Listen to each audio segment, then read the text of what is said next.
आयोग विद्यार्थ्यांकडनं किंवा उमेदवारांकडनं काय बघतं, काय तपासू पाहतं, याची सुरुवात ही मला असं वाटते की प्रशासनाची भूमिका समजून घेण्यापासून आपण करायला पाहिजे. कायदे आणि धोरणांची अंमलबजावणी करणं हे या प्रशासन नावाच्या आणि त्या प्रशासनाचा अंगभूत भाग असलेल्या सनदी सेवेचं मुख्य काम किंवा भूमिका आहे असं आपल्याला लक्षात घेता येऊ शकतं. तर या समस्यांवरती मात करण्यासाठी आतापर्यंत काय काय उपाययोजना केल्या गेलेल्या आहेत, त्याचं आतापर्यंत काय झालेलं आहे आणि इथून पुढे आपल्याला कोणत्या प्रकारच्या उपाययोजना करता येऊ शकतील. म्हणजे की उमेदवाराला कोणत्याही मुद्द्याविषयी विषयाविषयी जर भूमिका घेणारा प्रश्न विचारला असेल तर ती भूमिका जी की वेल इन्फॉर्म्ड असली पाहिजे, ती भूमिका घेता यायला पाहिजे, ती क्षमता त्या विद्यार्थ्यांमध्ये असलीच पाहिजे.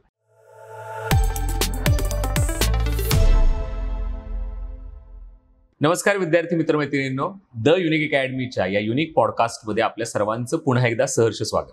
मित्रांनो, विविध विषयांची चर्चा ही आपण या युनिक पॉडकास्टच्या माध्यमातून मागच्या काही एपिसोडमध्ये बघितलेली होती, ज्यामध्ये राज्यसेवा परीक्षेचा बदललेला अभ्यासक्रम आणि त्यानुसारची स्ट्रॅटेजी याबद्दलची ही चर्चा आपण आता पुढे घेऊन जातोय. आणि आजचा जो आपला चर्चेचा विषय आहे किंवा आजचा आपला जो पॉडकास्टचा विषय आहे, तो विषय हा आहे की आयोग नेमकं विद्यार्थ्यांमध्ये किंवा उमेदवारांमध्ये काय तपासतं. म्हणजे असे कोणते व्यक्तिमत्वाचे गुण आहेत, पर्सनॅलिटीचे गुण आहेत जे आयोग विद्यार्थ्यांमध्ये उमेदवारांमध्ये तपासत असतं. आजच्या या पॉडकास्टमध्ये आपल्यासोबत पुन्हा एकदा द युनिक अकॅडमीचे संचालक ऑनरेबल तुकाराम जाधव सर आपल्या विविध प्रश्नांची उत्तरं आपल्याला देणार आहेत, आपल्याला मार्गदर्शन करणार आहेत. सर, तुमचं स्टुडिओमध्ये पुन्हा एकदा सहर्ष स्वागत. आजचा जो विषय आहे की ज्याच्यामध्ये जनरली आपण जर बघितलं तर UPSC किंवा MPSC सारख्या स्पर्धा परीक्षांची तयारी करणारे जे विद्यार्थी आहेत त्यांच्यामध्ये एक कुतूहल असतं की प्रामुख्यानं त्यांची पर्सनॅलिटी कशा पद्धतीने असायला पाहिजे, वेगवेगळे जे टप्पे परीक्षेचे आहेत त्याच्यामध्ये कोणत्या बाबी आयोग तपासत असतं, आणि याच्यावरतीच चर्चा करायचं आज आम्ही ठरवलेलं होतं. आणि त्यात माझा पहिला प्रश्न तुम्हाला असा आहे की प्रशासनाचे जे वेगवेगळे पैलू आहेत किंवा प्रशासनाचा चेहरा म्हणून प्रशासकीय अधिकारी म्हणा किंवा नोकरशहा म्हणा किंवा शासकीय अधिकारी म्हणा, सनदी सेवक म्हणा, अशी नावं आपण त्याच्यामध्ये वापरतो. नेमकं प्रशासक म्हणून आणि प्रशासन म्हणून यांची भूमिका नेमकी कशा पद्धतीने असते, हा माझा पहिला प्रश्न आपल्याला. येस, मला असं वाटतं की हा अत्यंत समर्पक असा प्रश्न आहे. आयोग विद्यार्थ्यांकडनं किंवा उमेदवारांकडनं काय बघतं, काय तपासू पाहतं, याची सुरुवात ही मला असं वाटते की प्रशासनाची भूमिका समजून घेण्यापासून आपण करायला पाहिजे. म्हणजे ही जर भूमिका समजली तर आपल्याला पुढच्या प्रश्नाची की हा पायाच आहे, ओके, फाउंडेशनच आहे. त्यामुळे आपण तिथनं सुरुवात करूयात. येस. भारतीय लोकशाही व्यवस्थेचा जर आपण विचार केला तर शासनाच्या 3 संस्था आहेत: कायदे मंडळ, कार्यकारी मंडळ, न्यायमंडळ. त्यातल्या कार्यकारी मंडळ नावाच्या शासन संस्थेचा स्थायी भाग, स्थायी घटक म्हणजे नोकरशाही प्रशासन, ज्याला सार्वजनिक प्रशासन म्हणतो आपण, तो घटक आहे. आणि अर्थातच त्या सार्वजनिक प्रशासनाचं एक महत्वाचं अंग म्हणजे सनदी सेवा, ज्याला एक्झिक्युटिव्ह असंही आपण म्हणतो. Exactly, civil service. तर त्या प्रशासन नावाच्या स्थायी घटकाचं एक अंग म्हणजे सनदी सेवा आहे. आता व्यापक अर्थानं या 3 शासन संस्थांमधलं सत्ता वाटप जर आपण बघितलं, कायदे मंडळ कायदे करतं, कार्यकारी मंडळ धोरण ठरवतं आणि न्यायमंडळ न्याय निवाडा करतं. तर मग या कार्यकारी मंडळाचं स्थायी अंग म्हणून प्रशासन एका बाजूला आणि त्या प्रशासनाचा अंगभूत भाग म्हणून सनदी सेवेचं काय काम असतं, तर त्याचं एक साधं उत्तर असं आहे की शासनानं ठरवलेली जी धोरणं आहेत त्याची अंमलबजावणी करणं, आणि त्याबरोबरीनं संसदेनं म्हणजे कायदे मंडळानं जे कायदे केलेले आहेत तर त्या कायदे मंडळानं केलेल्या कायद्याची अंमलबजावणी करणं. सो इम्प्लिमेंटर्स, एक्झिक्युटर्स, म्हणजे मला असं वाटतं की कायदे आणि धोरणांची अंमलबजावणी करणं हे या प्रशासन नावाच्या आणि त्या प्रशासनाचा अंगभूत भाग असलेल्या सनदी सेवेचं मुख्य काम किंवा भूमिका आहे असं आपल्याला लक्षात घेता येऊ शकतं. पण मला त्यात एक आणखी गोष्ट ऍड करायची की किंवा तुम्हाला विचारायचं मला असं की तुम्ही असं म्हणालात की अंमलबजावणी करणं, पण मग त्या धोरणांच्या निर्मितीमध्ये त्या प्रशासकांचा रोल असतो का? एक्झॅक्टली, मला असं वाटतं की अगदी आपण ग्राम पातळीपासून जर प्रशासनाची चौकट लक्षात घ्यायचं म्हटलं तर ग्रामपंचायतीमधला ग्रामसेवक, तलाठी, इथं पासून कॅबिनेट सेक्रेटरी,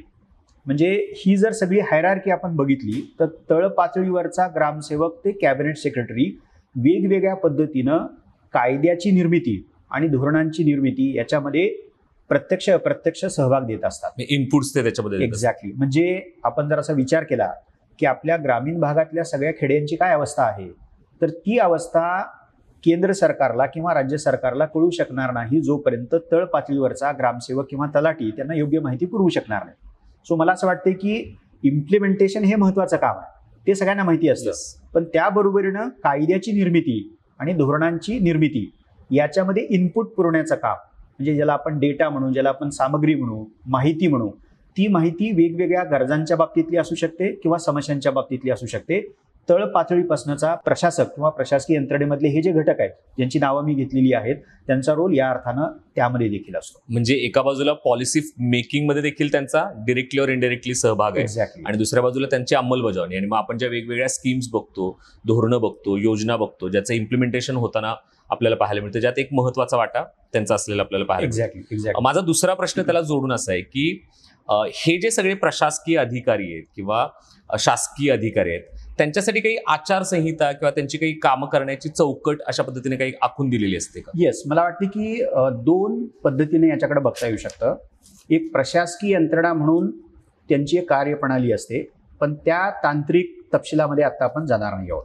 इथं आपण आचारसंहितेचा अर्थ व्यापक पातळीवरती व्यापक पद्धतीनं समजून घेण्याचा प्रयत्न करूया. तर म्हणजे आता सध्या निवडणुकांचं वातावरण आहे, एक्झॅक्टली, त्यामुळे आचारसंहिता हा शब्द त्या अर्थाने देखील घेतला जाऊ शकतो. पण इथं व्यापक अर्थाने आपण आचारसंहिता म्हणतोय, तर तो कुठला व्यापक अर्थ आहे, तर ती म्हणजे भारताची राज्यघटना. ओके. सो मला असं वाटतं की भारतीय घटनेच्या चौकटीमध्ये आपल्या सबंध प्रशासकीय यंत्रणेला काम करावं लागतं. आता आपणाला ही सगळंच माहिती आहे की आपण वसाहतवादी राजवटीचा भाग होतो, वसाहतवादी शासन आपल्यावरती होतं, त्याच्या विरोधामध्ये आपण लढा दिला, स्वातंत्र्य लढा म्हणून जो ओळखला जातो. आणि 47 साली आपण स्वतंत्र झालो, 1947 साली 15 ऑगस्ट 1947, आणि त्यानंतर आपण लोकशाहीचा स्वीकार केला. हे जे वसाहतवाद ते लोकशाही शासन हे जे संक्रमण आहे, तर मला असं वाटतं की त्या संक्रमणामध्ये जो पाया ठरलेला तो म्हणजे भारतीय राज्यघटना आहे. सो म्हणून मग घटनेची चौकट. तेव्हा मला असं वाटतं की ज्या विद्यार्थ्यांना हा प्रश्न पडलेला असतो की मला प्रशासकीय अधिकारी व्हायचा आहे, पण मला माहिती काय काय असणं गरजेचं आहे, मला कशाची समज असणं गरजेचं आहे, तर मला असं वाटतं की त्याची सुरुवात भारतीय राज्यघटना समजून घेण्यापासून व्हायला पाहिजे. कारण त्या भारतीय राज्यघटनेच्या चौकटीमध्येच, म्हणजे आपण संसदीय शासन व्यवस्था स्वीकारलेली आहे, संघराज्याची चौकट आहे, म्हणजे IAS IPS यासारख्या ज्या अखिल भारतीय सेवा आहेत त्या एका बाजूला आहेत, ज्याची निवड ही संघ लोकसेवा आयोग करतं. पण आपण जर महाराष्ट्रासारख्या घटक राज्याचा संघराज्याच्या चौकटीचा भाग म्हणून जर विचार करत असू, तर राज्याचं प्रशासन आहे आणि राज्यसेवा ही त्या प्रशासकीय अधिकाऱ्यांची, म्हणजे राज्य प्रशासनातील प्रशासकीय अधिकाऱ्यांची निवड करण्यासाठी परीक्षा म्हणजे एक्झाम कंडक्ट करण्याचं काम करत असते. त्यामुळं घटनेची व्यापक चौकट यालाच आपण आचारसंहिता म्हणू शकतो. ओके. पण हे जे विवेचन आहे तुमचं, त्याच्यामुळे निश्चितपणे विद्यार्थ्यांना तयारी करताना आपल्या एकूणच विचारांचा आवाका किंवा विचारांची चौकट कुठं नेमकी फिट करावी हे निश्चितपणे आता कळायला सुरुवात होईल. मला त्याच्याच पुढे जाऊन थोडंसं असं विचारायचं आहे की ज्यावेळी प्रशासन म्हणून अधिकारी कामं करतो, जबाबदाऱ्या पार पाडतो, आपल्या भूमिका तो त्याच्यामध्ये बजावतो, त्यावेळी एका बाजूला ही चौकट आहे, पण दुसऱ्या बाजूला त्याच्यात काही तत्व घालून दिलेले आहेत का की ज्या तत्वांच्या अकॉर्डिंगली त्यानं ते काम करावं? येस. लोकशाही व्यवस्थेमध्ये लोकनिर्वाचित म्हणजे लोकांनी निवडून दिलेले प्रतिनिधी, त्यांना आपण राजकारणी असं म्हणतो, पण मला असं वाटतं की लोकप्रतिनिधी, पीपल्स रिप्रेझेंटेटिव्ह हा महत्त्वाचा भाग आहे. आणि प्रशासकीय यंत्रणेला या लोकप्रतिनिधींच्या नियंत्रणाखाली आणि मार्गदर्शनाखाली काम करावं लागतं.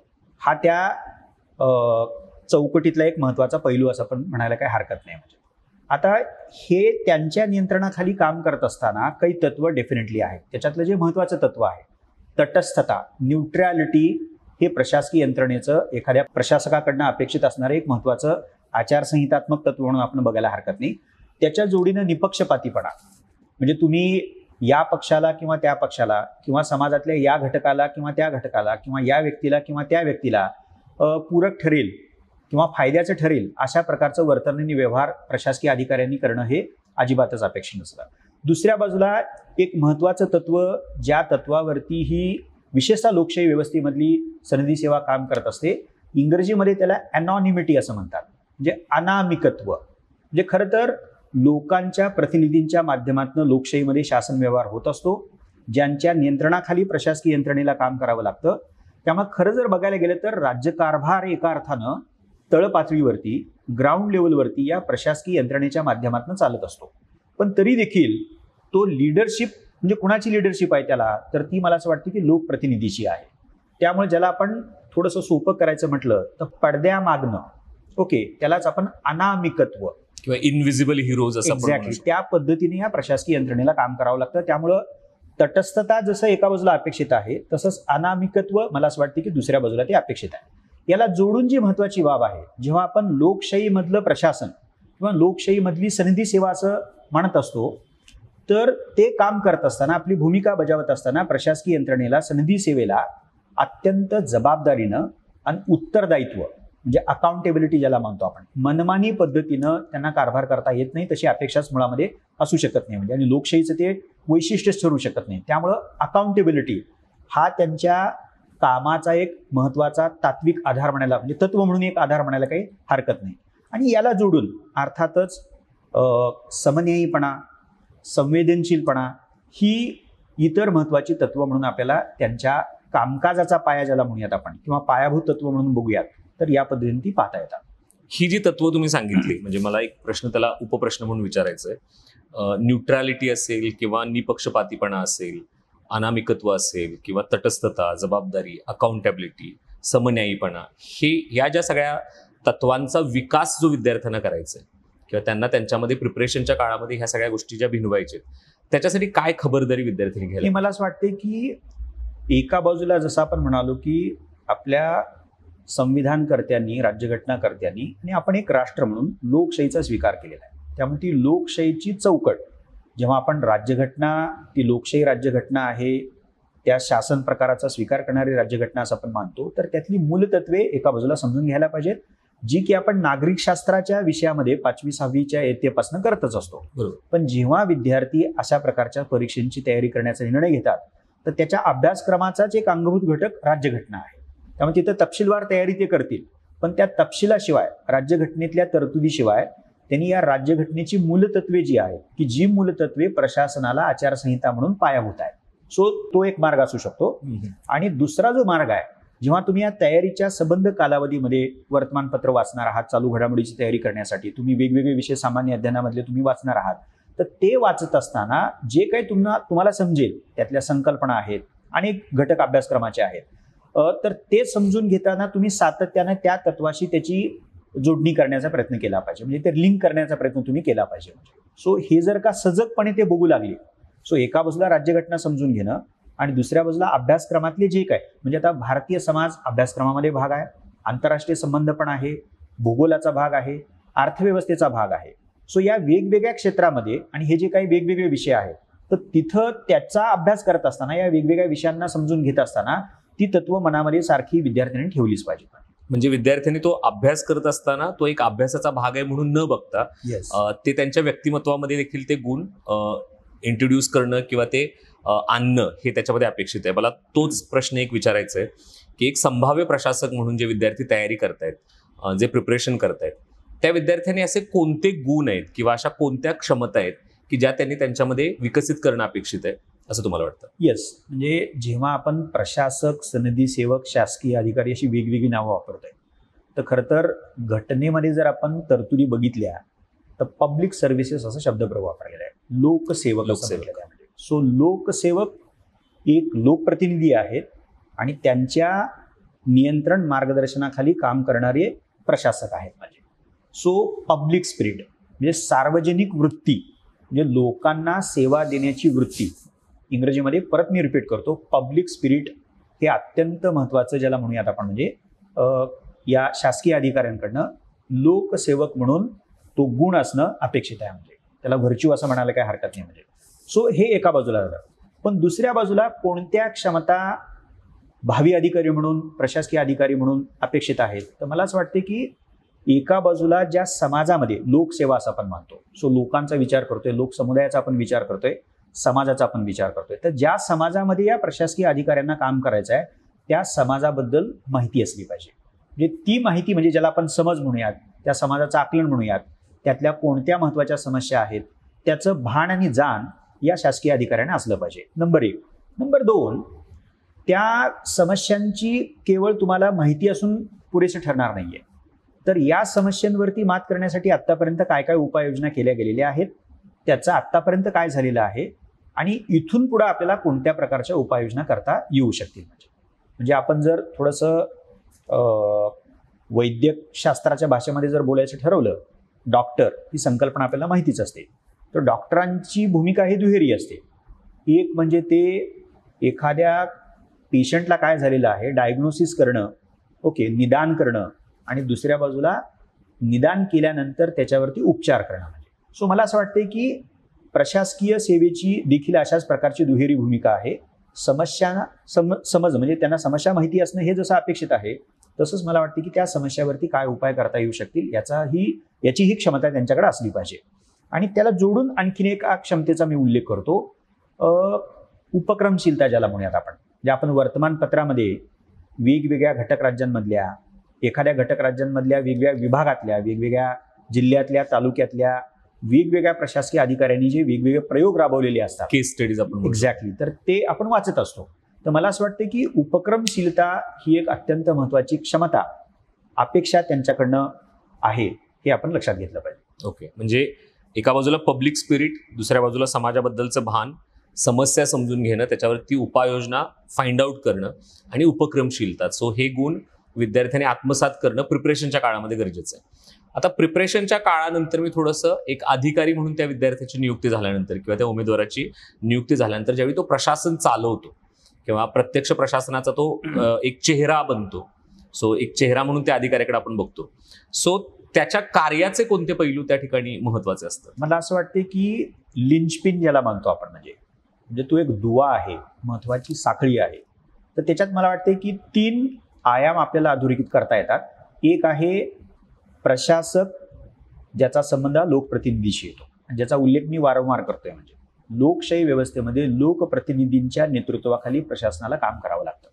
सो त्यांच्या कार्याचा पहिला पैलू जो आहे, पहिला जो संबंध आहे, तर तो येतो लोकप्रतिनिधींशी. दुसरा जो येतो प्रशासकीय यंत्रणेमधले वरिष्ठ अधिकारी जे आहेत, आणि तिसरा जो संबंध येतो त्याला आपण डायमेन्शन किंवा पैलू म्हणू शकतो, तो म्हणजे कनिष्ठ आहे. सो ही एक रीत झाली त्यांच्या कार्याचे हे पैलू समजून घेण्याचे. म्हणजे दुसरी रीत काय आहे, मला असं वाटतं की, आणि हे अनेक वेळेला आपण बोलत असतो, आपल्याला माहिती पण आहे की प्रशासन म्हणजे एका बाजूला शासन आहे आणि दुसऱ्या बाजूला लोक आहे, यांच्यामधला दुवा आहे. म्हणजे जर आपण प्रशासकीय सेवेला शासनाचा चेहरा म्हणत असू, तर तो चेहरा लोकांच्या समोर जातो. त्यामुळं ही दुव्याची भूमिका या पद्धतीने आपण आपल्याला समजून घेता येऊ शकते. आणि मग ह्या दोन्ही बाबी लक्षात घेतल्यानंतर काय त्यांच्या कामाचे पैलू आपल्याला लक्षात येतात, तर मला असं वाटतं की 3-4 शब्दांच्या माध्यमातून ते समजून घेता येतात. प्रशासक हा निर्णयकर्ता किंवा कर्ती असते, डिसिजन मेकर आहेत. म्हणजे दुसरं ते प्लॅनर पण आहेत, म्हणजे नियोजन करते ज्याला म्हणूयात आपण. म्हणजे दैनंदिन कामापासून ते वेगवेगळ्या प्रकारची जी धोरणात्मक कामं आहेत, अशा वेगवेगळ्या प्रकारच्या कामाचं त्यांना नियोजन करावं लागतं. तिसरी जी गोष्ट आहे, ज्याचा उल्लेख मी मगाशी पण केलेला आहे, विशेषतः पहिल्या पद्धतीनं पैलू समजून घेण्याचा भाग म्हणून समन्वयक आहेत ते, म्हणजे कोऑर्डिनेटर. एक्झॅक्टली. म्हणजे सो ते लोकप्रतिनिधी एका बाजूला, प्रशासनातले वरिष्ठ अधिकारी दुसऱ्या बाजूला, आणि तिसऱ्या बाजूला कनिष्ठ यंत्रणा जी आहे प्रशासनामधली. म्हणजे सो समन्वयक ज्याला म्हणूयात आपण. आणि याखेरीज मार्गदर्शक आहेत, लोकसेवक आहेत ते. म्हणजे आणि एका बाबीचा मी उल्लेख करतो मुद्दा म्हणून, म्हणजे थोडंसं रिपिटेशन जरी झालं असलं तरी, लोकशाहीमधल्या प्रशासनाबद्दल आपण चर्चा करतो, याचं भान आपण सातत्याने ठेवलं पाहिजे. त्यामुळे ते जेव्हा कोणत्याही प्रकारचं काम करत असतील, तर ते काम करत असताना त्यांनी लोकशाहीचं रक्षण, लोकशाहीचं संवर्धन आणि लोकशाहीचा विस्तार व्हायला पाहिजे, हे सातत्यानं पाहिलं पाहिजे. सो हा देखील त्यांच्या कार्याचा एक अत्यंत महत्वाचा पैलू आहे. ज्या पद्धतीनं तुम्ही हे विवेचन करत होता, म्हणजे एकूणच त्याच्या भूमिका आणि त्याच्या व्यक्तिमत्वाचे पैलू हे अगदी तुम्ही सविस्तररित्या त्याच्यामध्ये मांडलेले आहेत. पण आता जो विद्यार्थी तयारी करतोय, जो प्रिपरेशन करतोय आणि तो 3 टप्प्यांमध्ये परीक्षा देतोय, म्हणजे पूर्व परीक्षा असेल, मुख्य परीक्षा असेल, मुलाखत असेल, या 3 टप्प्यांमधून विद्यार्थी जात असतो. एक आयोग म्हणून ज्यावेळी स्पर्धा परीक्षात्मक परीक्षा कंडक्ट करतात, मग तो महाराष्ट्र राज्य लोकसेवा आयोग असेल किंवा संघ लोकसेवा आयोग असेल, सो हे जे आयोग आहेत, हे आयोग त्या परीक्षा डिझाईन करताना, फ्रेम करताना आणि त्याच्यातनं विद्यार्थ्यांना इव्हॅल्युएट करताना वेगवेगळ्या टप्प्यांवरती कोणकोणत्या प्रकारचे पैलू किंवा कोणकोणत्या प्रकारचे गुण विद्यार्थ्यांमध्ये पाहत असतात. सो याच्याबद्दल काही सांगता येईल का, की पूर्व परीक्षा, मुख्य परीक्षा आणि मुलाखत या 3 टप्प्यांमध्ये? सो येस, म्हणजे एका अर्थानं ज्या मुद्द्यापासून आज आपण आपल्या चर्चेला सुरुवात केली, प्रशासनाची प्रमुख अंमलबजावणी करणं हे काम आहे, कायदे आणि धोरणाची. इथं पासून ते मगाच्या प्रश्नाचं उत्तर मी देताना जे म्हणालो की समन्वयक आहेत, ओके, आणि त्याचबरोबर ते मार्गदर्शक आणि नेतृत्व पुरवणारे पण आहेत. तर या सगळ्या ज्या अपेक्षा आहेत, गुण आहेत, क्षमता आहेत, तर याची तपासणी मला असं वाटते की आयोग त्यांच्या परीक्षेच्या एकंदर व्यवस्थेतनं करत असतात. आणि म्हणूनच मग ही परीक्षा 3 वेगवेगळ्या टप्प्यांनी एका अर्थानं बनलेली आहे. सो पूर्व परीक्षा, मुख्य परीक्षा आणि मुलाखत. आणि थोडंसं सविस्तर बघूयात. म्हणजे जेव्हा तुम्ही पूर्व परीक्षा या टप्प्याचा विचार करता की जी पूर्णपणे वस्तुनिष्ठ स्वरूपाची आहे, तर आयोग या वस्तुनिष्ठ प्रकारच्या परीक्षेतनं विद्यार्थ्यांकडनं काय अपेक्षा करतं, तर मला असं वाटतं की वस्तुनिष्ठता हा तर भाग आहेच आहे, पण त्याच्या खेरीज तुम्हाला एखाद्या बाबीतल्या सूक्ष्म बाबी माहिती आहेत का, त्यातल्या संकल्पना तुम्ही तितक्या सूक्ष्म पातळीवरती जाऊन समजून घेतल्या आहेत का, डीप अंडरस्टँडिंग. एक्झॅक्टली. एखाद्या बाबीतले तपशील तुम्हाला माहिती आहेत का, तुमच्या पाहण्यामध्ये, बघण्यामध्ये आणि अभ्यास करण्यामध्ये, वाचनामध्ये, ओके, तो नेमकेपणा आहे का, ती अचूकता आहे का. तुम्हाला जर काही कन्फ्युजिंग गोष्ट समोर आली, संदिग्धता निर्माण करणारी, तर ती संदिग्धता तुम्ही कशी फेस करता आणि त्यातनं कन्फ्युजन बाजूला सारून तुम्ही ज्याला आपण बरोबर म्हणूयात, म्हणजे योग्य म्हणूयात, अशा योग्य उत्तरापर्यंत तुम्ही कसे जाऊ शकता. म्हणजे सो या सगळ्या मला असं वाटतंय की क्षमता आयोग पूर्व परीक्षेच्या फॉर्मॅटमधनं बघत असतं. म्हणजे सो ती वस्तुनिष्ठता, त्याच्यानंतर ती अचूकता आणि नेमकेपणा, या मला असं वाटते की प्रमुख, म्हणजे त्याच्या अनेक पैलूबद्दल आपल्याला बोलता येईल, पण यातले जे 3-4 महत्वाचे घटक आहेत क्षमता म्हणून, तर ते आपण पूर्व परीक्षेच्या बाबतीमध्ये समजून घेऊ शकतो. म्हणजे आता जेव्हा आपण मुख्य परीक्षेकडे येतो, तर मुख्य परीक्षा खरं तर हा खूपच व्यापक अशा प्रकारचा टप्पा आहे, जिथं विद्यार्थ्याचं आकलन तपासलं जातं. आणि 2025 ची मुख्य परीक्षा ही डिस्क्रिप्टिव्ह स्वरूपाची एमपीएससी. त्यामुळे त्याला समोर ठेवून जर आपण हे लक्षात घेतलं, तर त्या आकलनामध्ये तुमचं चिकित्सक आकलन आहे का, तुम्ही एखाद्या गोष्टीकडे बघत असताना चिकित्सक पद्धतीनं बघू शकता का. म्हणजे चिकित्सक याचा अर्थ काय आहे की कुणीतरी तुम्हाला सांगितलं, कुठेतरी तुम्ही वाचलं आणि ते जशास तसं तुम्ही स्वीकारलं, याला आपण चिकित्सक वृत्ती किंवा चिकित्सक पद्धत म्हणू शकत नाही. म्हणजे चिकित्सक पद्धत ती असते की एखादी गोष्ट माझ्या समोर जेव्हा येते, माझ्या कानावर जेव्हा पडते किंवा माझ्या वाचनात येते, तर तेव्हा मी त्याची खातरजमा करतो, त्याची शहानिशा मी बघतो, हे बरोबर खरंच बरोबर आहे का, बरोबर असेल तर त्याचे आधार काय आहेत, ओके, त्याचा दाखला काही आहे का, कशामुळं असं म्हटलं गेलेलं आहे, तर याची शहानिशा करणं, ओके, ही खबरदारी चिकित्सक वृत्तीमध्ये असते. आणि मला असं वाटतं की मुख्य परीक्षेमध्ये आकलनामधली ही जी चिकित्सक वृत्ती आहे ती फार महत्वाची बनते. आता त्याला जोडून मुख्य परीक्षेमध्ये तुम्ही एखादा मुद्दा शिकलेला आहात, तर जे संज्ञा आहे, संकल्पना आहे, ज्ञान एखाद्या विषयाच्या बाबतीतलं आहे, तर ते ज्ञान तुम्ही वास्तवाला जोडू शकता का, लिंक करू शकता का. म्हणजे आणि वास्तवातनं समर्पक अशा प्रकारची उदाहरणं, ते दाखले, ते इंटरलिंकेजेस तुम्ही स्थापन करू शकता का, हा मुख्य परीक्षेमध्ये बघितला जातो. त्याच्या खेरीज एखाद्या मुद्द्यासंबंधी जर तुम्हाला काही युक्तिवाद करायला विचारला असेल, तर तुम्ही युक्तिवाद हा साधार करू शकता का. आणि तुम्हाला जर एखादं ओपिनियन व्यक्त करायला किंवा विशिष्ट पद्धतीने युक्तिवाद करायला सांगितलं असेल, तर त्याच्या समर्थनार्थ तुम्ही काय प्रकारची सामग्री, काय प्रकारचा डेटा, काय प्रकारची उदाहरणं सादर करता, याला देखील तितकंच महत्व आहे. आणि परत एक बाब महत्वाची या मुख्य परीक्षेच्या संदर्भामध्ये ठरते की जसं मी प्रशासकाकडनं ज्या काही क्षमतांच्या बाबतीमधल्या अपेक्षा असतात, गुणांच्या बाबतीमधल्या अपेक्षा असतात, तर त्यातला एक गुण या टप्प्यावरती देखील महत्वाचा ठरतो. थोडासा रिपीट होईल. म्हणजे तो काय आहे की समस्यांचं भान, समस्यांची जाणीव विद्यार्थ्यांना मुख्य परीक्षेच्या पातळीवरती आवश्यक आहे, पण पुन्हा नुसत्या समस्या माहिती असून पुरेसे ठरत नाही, त्या समस्यांवरती उपाय सुचवता येतात का. त्यामुळे तुम्ही जर आयोगाच्या मुख्य परीक्षेच्या प्रश्नपत्रिका बघितल्या, तर तुम्हाला कित्येक प्रश्नांमध्ये अमुक अमुक समस्येवरती काय उपाय तुम्ही सुचवाल, अशा प्रकारचे अनेक प्रश्न पाहायला मिळतील. म्हणजे ओके, सो इथं उपायात्मक क्षमता असणं, पुन्हा उपक्रमशीलता आणि वेगवेगळी समाजामधली उदाहरणं असतील, दाखले असतील, तर ते दाखले तुम्हाला वेगवेगळ्या क्षेत्रातले घेता येतील आणि त्या दाखल्याच्या आधारे तुम्हाला जी काही भूमिका मांडायची आहे, जो काही युक्तिवाद करायचा आहे, तर तो युक्तिवाद डेफिनेटली तुम्हाला करता येऊ शकतो. म्हणजे आणि सगळ्यात शेवटचं म्हणजे आकलन आहे, चिकित्सक आकलन आहे, मला वास्तवाशी जोडता येतं का, दाखले योग्य रीतीने मला वापरता येतात का, अभ्यासकांचे संदर्भ देता येतात का, वगैरे वगैरे, हे सगळं आहे.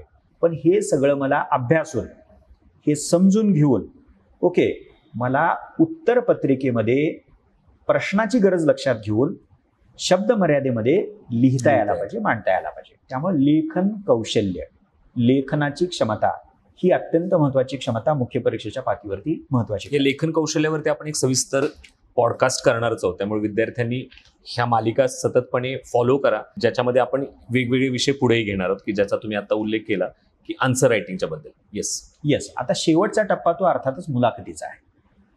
खूप थोडंसं सोप्या पद्धतीने जर बघायचं झालं तर मुलाखतीमध्ये पहिली अपेक्षा ही आहे की तुम्हाला स्वतःबद्दल किती समज आहे. म्हणजे मुलाखतीचा फॉर्मॅट जर तुम्ही बघितला तर मुलाखतीमध्ये व्यक्तिगत माहितीवरती बरेच प्रश्न येतात. म्हणजे विद्यार्थ्याच्या नावाविषयी, त्याच्या आईवडिलांच्या नावाविषयी, आडनावाविषयी एका बाजूला आहे.